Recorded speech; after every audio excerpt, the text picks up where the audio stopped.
உலகம் முழுவதும் வாழக்கூடிய ஸ்ரீ குபேரன் டிவி நேயர்கள் அனைவருக்கும் உங்கள் தாம்பரம் ஸ்ரீ வாராகி ஈசனேசன் சுவாமியுடைய நல்லாசிகள், வாழ்த்துக்கள். ஜெய் வாராகி, ஜெய் ஜெய் வாராகி. பொதுவாக ஒரு மங்கள சொல் உண்டு, தை பிறந்தால் வழி பிறக்கும் அப்படின்னு.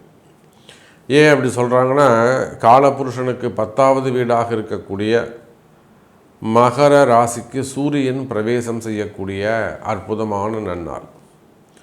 கர்மாதிபதி சனி பகவான் தலையெழுத்து ஒரு இந்த பூமியில் ஒரு உயிரினம் பிறக்குதுன்னா அது ஆணோ பெண்ணோ அல்லது குழந்தையோ வாலிப பருவமோ எதுவாக இருந்தாலும் அவனுடைய கர்மா என்ன, அவனுடைய பாவத்துவம் என்ன, அவன் என்ன அனுபவிக்கணும், எதுக்காக பிறந்திருக்கிறான் அப்படின்னு தீர்மானிக்கக்கூடியவர் சனி பகவான். அதை கிட்ட இருந்து செயல்படுத்தக்கூடியவர் சூரிய பகவான். அவங்க 2 பேரும் சந்திக்கக்கூடிய அந்த அதனால தான் 10ஆம் இடம் கர்மஸ்தானம்னு வச்சாங்க.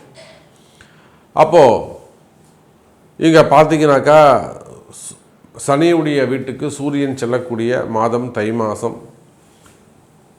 செவ்வாய் ஆட்சி உச்சம் இருக்கக்கூடிய ஒரு அற்புதமான ராசி. அப்படியாக இந்த மாதம் தை மாதம் நல்லபடியாக பிறந்திருக்கு, புது வருஷம் பிறந்திருக்கு. இந்த புது வருஷம் பிறந்ததோடு மட்டும் இல்லாமல் இந்த தை மாதத்தில் 2-3 நல்ல விஷயங்கள் நடக்குது. இந்த தை மாத ராசி பலனை நம்ம எப்படி பார்க்க போகிறோம், எப்படி கணிக்க போகிறோம்னாக்கா, தை மாதம் 5, 6, 7 3 நாட்கள், ஆங்கில தேதி 19, 20, 21. இந்த 3 நாட்களும் தை மாதம் 5, 6, 7 இந்த 3 நாட்களும் 5 கிரக சேர்க்கை நடைபெறுகிறது. அப்போ இந்த தை மாதம் இந்த 3 தேதியில் பிறக்கக்கூடிய குழந்தைகள் அற்புதமாக இருக்கும், யோகமாக இருக்கும். யாரெல்லாம் டெலிவரி வச்சுருக்கிறாங்களோ அவங்க ஒரு 2 தேதியை முன்ன பின்ன கூட சேர்ந்து வச்சுக்கலாம். ஏன்னா செவ்வாய் உச்சம் அஸ்தங்கமாயிட்டார், அது வேற ஒரு விஷயம். செவ்வாய் உச்சம் பெற்று அஸ்தங்கமாகியிருக்கிறார். 5 கிரக சேர்க்கை இந்த தை மாதத்தில் 5 கிரக சேர்க்கை நிகழுது 3 நாட்கள். அதன் பிறகு 4 கிரக சேர்க்கையாகவே தை மாதம் முழுவதும் ஓடுது. செவ்வாய் சூரியன் சுக்கிரன் புதன். அப்போ இந்த தை மாதம் முழுவதுமே 4 கிரக சேர்க்கை அதிசிறப்பாக இருக்குது. இதில் 2 விஷயம், ஒன்று சூரியன் இருப்பது, இன்னொன்று செவ்வாய் உச்சம் பெறுவது. அப்போ இந்த தை மாதத்தை பொறுத்த வரையிலும்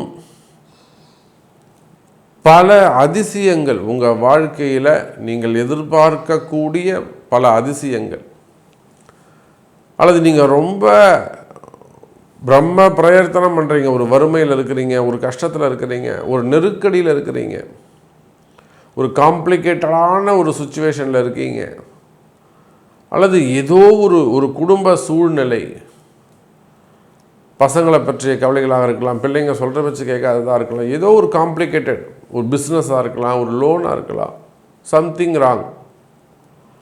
அப்போ அந்த மாதிரி ஒரு காம்ப்ளிகேட்டடான ஒரு மனக்குழப்பம் அல்லது ஒரு கடுமையான சுச்சுவேஷனில் கால சூழ்நிலையில் இருக்கக்கூடிய உங்களுக்கு இந்த தை மாதம் ஒரு மிகப்பெரிய அதிசயமாக அமையப்போகிறது. ஏன்னா இந்த 4 கிரக சேர்க்கை 5 கிரக சேர்க்கையெல்லாம் டோட்டலாக உங்களை சேஞ்ச் பண்ணி கொடுத்துரும் லைஃப்பை. அப்போ நீங்கள் எந்த மாதிரி வழிபாடுகள் செய்யலாம்? வீரபத்திரர் வழிபாடு செய்யலாம். உங்கள் ஊருக்கு அருகாமையில் வீரபத்திரர் ஆலயங்கள் இருக்குமே. ஆனால் வீரபத்திரர் ரொம்ப ரேர். ஏதோ ஒரு சில ஆலயங்களில் தான் வீரபத்திரர் சன்னதி இருக்கும். இப்போ கூட நான் நியர்பையாக ஏதோ ஒரு கோவிலுக்கு போயிட்டு வந்தேன். சங்கரன் கோவில் பக்கத்தில் கரியவளம்பேட்டைன்னு ஒரு ஊருன்னு நினைக்கிறேன், ஐ திங்க். அங்கே அந்த வீரபத்திர சன்னதி வாசல்லே இருக்குது. சங்கரன் கோவிலே கூட வீரபத்திர சன்னதி இருக்குதுன்னு நினைக்கிறேன். அப்போது இந்த தை மாதம் பொதுவாக மிகப்பெரிய ஒரு நெருக்கடியில் இருக்கிறீங்க, ஒரு கஷ்டத்தில் இருக்கிறீங்கன்னா நீங்கள் வணங்க வேண்டிய தெய்வம், அதிர்ஷ்டமான தெய்வம் வீரபத்திர சாமி. அப்புறம் நிச்சயமாக உங்கள் அனைவருடைய வாழ்விலும் மிகப்பெரிய நல்ல மாற்றங்கள் காத்திருக்குது. உங்கள் அனைவருடைய வாழ்க்கையில் நீங்கள் வேர்ல்டு வைடு எங்கே இருந்தாலும் சரி தான், நீங்கள் எந்த சுச்சுவேஷன்ஸ் இல்லை எந்த மாதிரியான பொசிஷனில் இருந்தாலும் சரி தான், உங்களுக்கு என்ன நீடு, டிஃப்ரெண்ட்டான நீட்ஸ் இருக்கும், டிஃப்ரெண்ட்டான ஒப்பீனியன்ஸ் இருக்கும். ஸோ உங்களுடைய தேவைகள் எதுவாக இருந்தாலும் கவலை வேண்டாம் அன்பு பக்தர்களே. இந்த தை பிறந்துடுச்சு, இனிமேல் உங்கள் வாழ்க்கைக்கு நல்ல காலம் பிறக்க போகுது. தை எப்படி பிறந்தா தை பிறந்தா வழி பிறக்கும்னு சொல்கிறாங்களோ அதே போல் உங்கள் வாழ்க்கைக்கு நல்ல காலம் பிறக்க போகுது. வாருங்கள், உங்கள் ராசிக்கு என்ன நடக்குதுன்னு பார்க்கலாம். அன்பார்ந்த மீன ராசி அன்பர்களே, சிறப்பான கால நேரம், லாபஸ்தானம் சிறப்பாக இருக்குது. முதல்ல ராசியே சுத்தமாக இருக்குது. இன்னும் சனி பகவான் முழுமையாக இந்த பக்கம் வந்து சேரலை. வாக்கியத்தின்படி அவர் ராசிக்கு 12வது வீட்டில் தான் இருக்கார். முதல் சனியில் தான் இருக்காங்க. மீன ராசிக்கு அசுபர்களுடைய தசாபுத்திகள் நடக்குமே, ஆனால் அவங்க தான் ரொம்ப டேஞ்சரஸ், அல்லது அவங்க தான் ரொம்ப பாதுகாப்பாக இருக்க வேண்டும். மீன ராசியில் யாரெல்லாம் நல்லா கவனமாக இருக்கணும்னா, ஃபஸ்ட்டு ராகு தசை நடக்கக்கூடியவங்க, ரெண்டாவது கேது தசை நடக்கக்கூடியவங்க, அதே போல் சனி பகவானுடைய தசை நடக்கக்கூடியவங்க, புதன் தசை நடக்கக்கூடியவங்க, இவங்க சுக்கிர தசை நடக்கக்கூடியவங்க, இவங்க 5 பேர் மட்டும்தான் கவனமாக இருக்க வேண்டும். யார் யார்? சுக்கிர தசை, புதன் தசை, சனி தசை, ராகு கேது தசை. இந்த தசை நடந்தாலும் இந்த புத்தி நடந்தாலும் குறிப்பாக பொம்பளை பசங்க பெண்கள் கவனமாக இருக்கணும், ஜாக்கிரதையாக பார்த்துக்கணும். நேற்று கூட ஒரு அம்மா வந்தாங்க, திருப்பூரில் ஒரு டெக்ஸ்டைல் கம்பெனி வச்சுருக்குறாங்க, மிகப்பெரிய. கூட நம்ம போன வருஷம்லாம் ஒரு நியூஸில் பார்த்தோம், ஒரு பெரிய இடத்து பெண்ணு ஒரு இடத்துல கட்டி கொடுத்து கிட்டத்தட்ட பல கோடி ரூபாய் செலவு பண்ணி கல்யாணம் பண்ணி ஒரு கார்லேயே உட்காந்து சூசைட் பண்ணிக்கிட்டாங்க. அந்த மாதிரிலாம் நம்ம பசங்களை மிஸ் பண்ணக்கூடாது. அப்போது இப்போ சமீபமாக திருப்பூர்லேருந்து ஒரு பெரிய குடும்பம் வந்தாங்க, ஜாதகம் அனுப்பினாங்க. பார்த்து சொன்னாங்க, முதல்ல இந்த கல்யாணத்தை தள்ளி போடுங்க சார் அப்படின்னோம். என்ன சாமி சொல்கிறீங்க, எல்லாமே ஏற்பாடு பண்ணிட்டோமே சாமி, பேர் கெட்டு போயிடுமே அப்படின்னாங்க. குழந்தை தான் முக்கியம், பொண்ணு தான் முக்கியம், இதை நம்ம மாற்றி செய்வோம் சார். இது எப்படி மாற்றுறது, சொசைட்டியில் மாற்றிக்கலாம். அப்போ அதை போல் மீன ராசி அன்பர்களே, திருமண பந்தங்கள், திருமண விஷயத்தில் மிகுந்த எச்சரிக்கை, மிகுந்த கவனம் தேவை. நீங்கள் காதலர்களாக இருந்தால் இன்னும் ஜாக்கிரதையாக யோசித்து செய்யணும். பொருத்தங்கள் பார்க்குறது, தசாபுத்திகள் பார்க்குறது, இதெல்லாம் ரொம்ப எச்சரிக்கையாக கவனமாக வைக்கணும். அதே போல் ஹெல்த்து சம்மந்தப்பட்டது மீனராசியாக இருப்பீர்களே ஆனால் உத்திரட்டாதியில் ஆண்களாக இருப்பீர்களே ஆனால் ஹெல்த்து ரொம்ப ரொம்ப முக்கியம். அலட்சியமாக இருக்கக்கூடாது. கிட்னி சம்மந்தப்பட்ட பிரச்சனை, அடிவயிறு சம்மந்தப்பட்ட பிரச்சனை, ஹீட்டு சூடு சம்மந்தப்பட்ட பிரச்சனைகள், கண் பிரச்சனைகள். அப்போ இந்த உத்திரட்டாதி மீனும் ஆண்களாக இருந்தால் ஆகாது, பெண்களாக இருந்தால் சப்போர்ட் பண்ணும். அதே போல் ரேவதி நட்சத்திரத்தில் இருக்கக்கூடியவங்களுக்கு அது பயத்தை கொடுக்கும். பூரட்டாதி 4 தடுமாற்றங்கள் இருக்கும், வருமானங்களிலே தடுமாற்றங்கள் ஏற்படும்.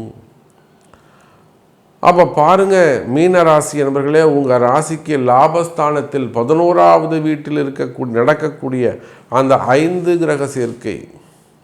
ஒரு பக்கம் ஆகாத தசாபுத்திகள்னு சொல்லிட்டேன். நீங்கள் எதாவது கஷ்டப்படுறீங்க, வேர்ல்டு வைடு நீங்கள் எங்கே இருந்த உலகத்தில் நீங்கள் எந்த மூலையில் இருந்தாலும் சரிதான், உங்களுக்கு நான் சொன்ன அந்த 5 தசாபுத்திகள், தசாவோ புத்தியோ அந்தரமோ நடக்குமே. ஆனால் அப்போ தான் உங்களுக்கு ஏதேனும் ஒரு மார்க்கு நடக்கும். குறிப்பிட்டு சொல்லும்படி ஒரு சம்பவம் நடக்கும், ஒரு பிரச்சனை ஏற்படும். பிரச்சனையால் உங்களை தேடி வந்து காலிங் பில் அடிச்சுட்டு வந்து உங்களை டிஸ்டர்ப் பண்ணணும், டேமேஜ் பண்ணணும் லைஃப்பை, அல்லது உங்கள் நேமை ஸ்பாயில் பண்ணக்கூடிய வகையில், உங்கள் கௌரவத்தை உடைக்கக்கூடிய வகையில், தகர்க்கக்கூடிய வகையில் சில விஷயங்கள் நடந்தேறும். கவனம் தேவை மீனராசி என்பர்களே. அப்போ இந்த அளவுக்கு கூட நம்மளால் ஜோதிடத்தை சொல்ல முடியுமா? அந்த 5 திசையும் நீங்கள் யாருன்னே எனக்கு தெரியாது, நீங்கள் எங்கே இருக்கீங்கன்னு எனக்கு தெரியாது, எந்த நாட்டில் வசிக்கிறீங்கன்னு எனக்கு தெரியாது, உலகத்தில் எந்த மூலையில் இருக்கீங்கன்னு தெரியாது. நான் சொல்கிறேன், நீங்கள் ஆணோ பெண்ணோ யாராக இருந்தாலும் அந்த 5 திசையில் சிறப்பாக கவனமாக இருங்க. அப்போ உங்களுக்கு கஷ்டம் இருக்குனாக்கா இந்த 5 திசையில் ஏதோ ஒன்று கனெக்ட் ஆகுதுன்னு அர்த்தம். சரி, இப்போ ஏதோ 5 கிரக சேர்க்கைன்னு ஒன்று சொன்னீங்களே சாமி, அதுவாது எங்களுக்கு சப்போர்ட்டாக இருக்கா? அது நிச்சயமாக உங்களுக்கு சப்போர்ட் பண்ணும். எப்படி? மீனராசிக்கு 2ஆம் அதிபதி 2, 9 சூப்பர். செவ்வாய் சூப்பர். உங்களுக்கு முருகரை வழிபாடு செய்வது, பழனி மலை சென்று வருவது. பழனிக்கு போனால் கூட நீங்கள் மேல் கோவிலுக்கு போன அவசியம் இல்லை, கீழே இருக்கக்கூடிய திருஆவினன்குடிதான் செல்ல வேண்டும். அங்கே முருகருக்கு அபிஷேகம் பண்ணணும்.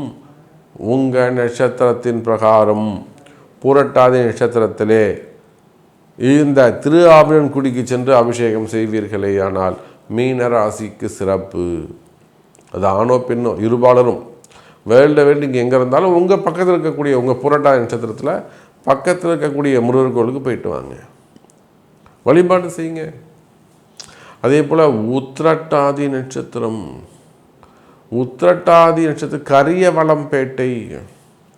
கரியவளம்பேட்டையில் இருக்கக்கூடிய சிவபெருமான் ஆலயத்தை வழிபாடு செய்வது. நியர்பை இல்லை, லாங்காக இருக்கீங்க, பக்கத்தில் இருக்கக்கூடிய சிவபெருமானை உத்திரட்டாதி நட்சத்திரத்துக்கு அபிஷேகம் கொடுத்து செய்யுங்க. ரேவதி நட்சத்திரம் ஹரியும் ஹரனும் சேர்ந்து இருக்கக்கூடிய சங்கர நாராயணனை வழிபாடு செய்வது சிறப்பு. அப்படி இல்லைன்னா எங்கே சிவவிஷ்ணு கோவில், சிவபெருமானும் விஷ்ணுவும் ஒரே இடத்துல, பெருமாளும் ஒரே இடத்துல சேர்ந்து இருக்கிறாங்களோ அந்த மாதிரி சிவா விஷ்ணு ஆலயங்கள் சென்று ஒரே நேரத்தில் ஒரே நாளில் ரேவதி நட்சத்திரத்தில் சென்று வழிபாடு செய்வது சிறப்பு.